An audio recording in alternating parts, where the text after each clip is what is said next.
Good day everyone! Thank God it's Monday! Tara, samahan niyo po akong gumawa ng tuna macaroni salad. Napakasimple lang po ng recipe natin today. Ayan, meron po tayong carrots, tapos ayan po sibuyas. Gusto ko po maraming sibuyas.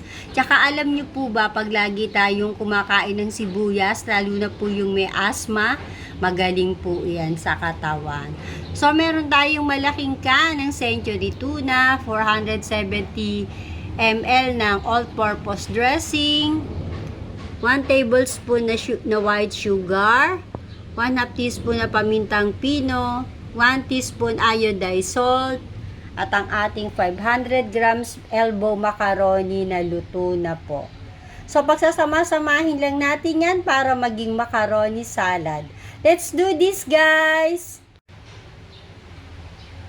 Okay, ayan, nilagay na natin yung ating sibuyas, yung ating tuna, iodized salt, pamintang pino, and carrots. Haluin lang natin po yung mabuti. Tapos, pag nahalo na natin, ilalagay naman natin yung all-purpose dressing.